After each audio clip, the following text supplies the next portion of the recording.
سلام دوستای عزیز، سارا هستم و بسیار خوشحال هستم که با یک ویدیوی جدید در خدمت شما عزیزان هستم. امیدوار هستم که تا آخر ویدیو با ما باشین و این ویدیو بتونه که یک ویدیوی مفید براتون باشه.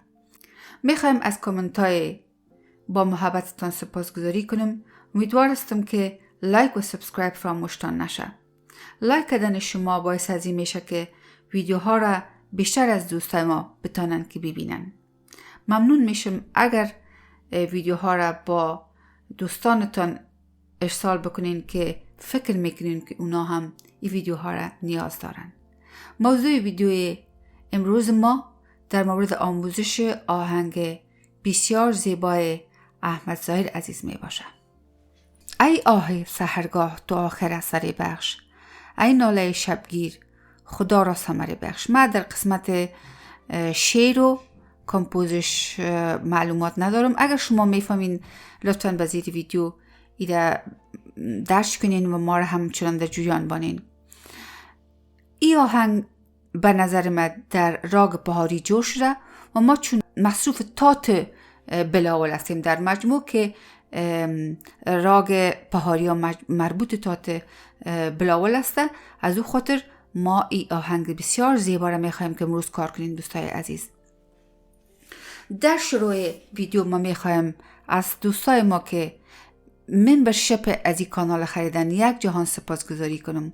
واقعا اگر این کانال توان زیر داشته باشه که طولانی در خدمت شما باشه، ما نیاز داریم به این که شما دوستای عزیز ممبرشپ بخرین از این کانال که ما در مقابل ممبرشپی که شما میخرین درسای آنلاین داریم. روز یک شنبه ما از ساعت 4 تا 5 دیگر درسای آنلاین داریم که با هر دوست ما که عضو ممبرشپ باشن با مو سطح و فهم خود زو کار میکنیم و کوشش میکنیم و نهایت کوشش خود میکنیم که دوست ما بتانه که به خوبی به مو مقصدش که رشد موسیقیش برسه. دوستای عزیز امیدوار هستم که در این قسمت شما متوجه باشین. اگر که خواستین که عضو ممبرشپ ما شوین، ما یک لینک به زیر ویدیو گذاشتیم، شما با او لینک کلیک میکنین و تمام مرحله را اونجا بسیار واضح بر شما تشریح میتیم و شما میتونین که به بسیار آسانی عضو ممبرشپ ما شوین. دوستای عزیز میریم شروع میکنیم با آموزش همین آهنگ بسیار زیبا. دوستای عزیز اگر شما تال راگ بهاری را نمیشناسین، ندیدین، ویدیویی که ما تهیه کردیم او را نوز ندیدین و تات بلاول اگر ندیدین، شما حتما این دوتا را ببینین، متوجه شین، چندین بار ببینین و بعد از او آهنگایی که در ایراک ها جور شده یا تایی تا جور شده او را ببینین که من در بالا لینک راگ بهاری را میمانم، یعنی لینک ویدیو راگ بهاری را میمانم و در آخر ویدیو همچنان دو ویدیویی که ما در آخر بر شما میگذاریم اون مربوط از این آهنگ هستن که شما لطفاً این ویدیوها را همچنان فراموش نکنین. دوستای عزیز من این آهنگ میخوایم که از دی بخوانم و آل ما امو راگ بهاری را میخوایم نوتایشو بر شما نشان بدم که تا که رای خود بیافین و باز شما از هر جایی که اسکیل خودتان انتخاب میکنین از اونجا انتخاب کنین. من از دی انتخاب میکنم. در راگ بهاری دوستای عزیز همونطور که شما میفهمین جاتی زی آداف سمپورناست، یعنی که در رفتش 5 تا سر داره و در افروش 7 تا نوت است یا 7 تا سر است و این در موسیقی اروپایی یک نوع از میجر اسکیل است که این میاری که ما از دی میخوانیم، این دی میجر اسکیل یاد میشه.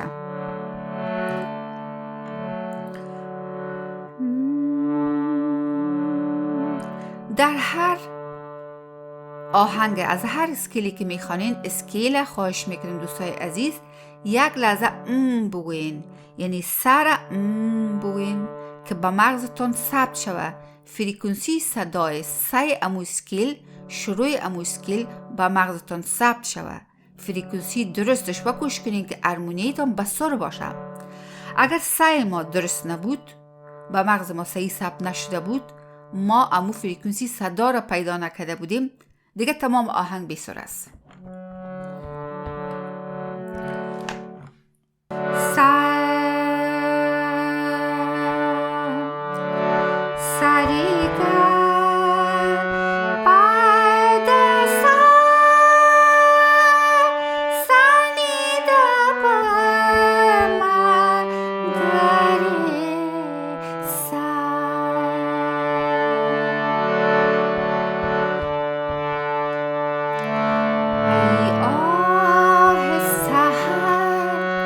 گاه تو آخر اثر بخش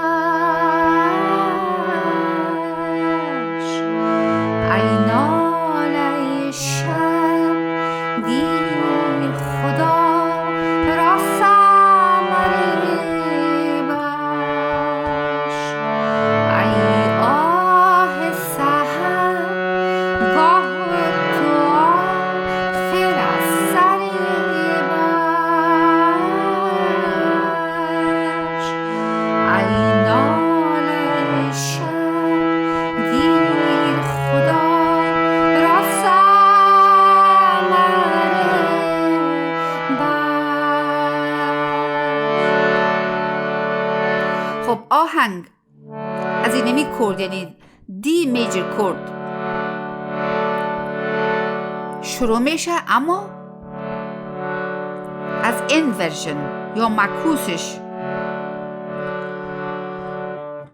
س و گ میمانه، پ میایه از اینجا جای خود تغییر میته و در لاور اکتیف میایه اینطور میشه و ما میتونیم کردوی زیر بگیریم، به خاطر که زیادتر امو کورد ما پرتر بیایه و آهنگ از پ شروع میشه اما از لاور اکتیف. ای آه سحر برگر سگر ای آه سحر گاه تو آخر اثر بخش ای ناله شب گیر خدا را ثمر بخش. امرا یک انگشت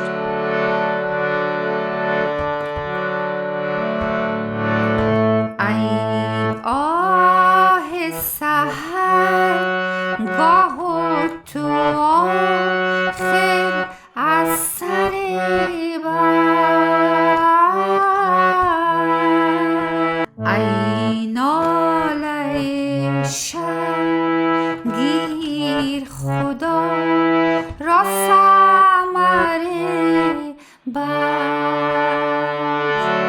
آهنگ دوباره دمی دی میجر کورد ولی در روت کورد استارت میشه. از این میجه میلودی شروع میشه و میلودی از س شروع میشه دوستای عزیز.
بعد از که اینجا ما اینمی کورد ما اصلا اینمی کورد است، یعنی که دی میجر کورد است اما معکوسش.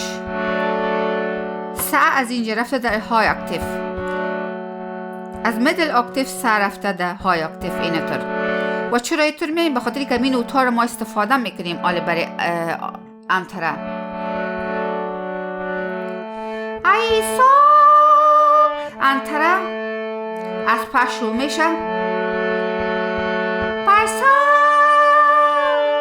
ایسا قیزان جامی که دادی به حریفان. ایسا قیزان جامی که دادی به حریفان.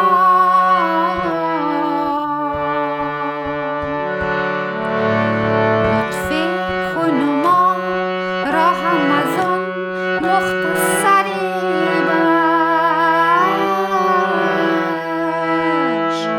ای ناله شب گیر خدا را ثمره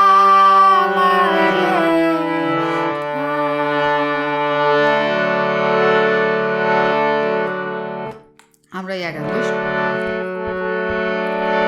ای ساقی از آن جامی که دادی به حریفان. ای ساقی از آن جامی که دادی به حریفان. لطفی کن ما را هم از آن مختصری بر.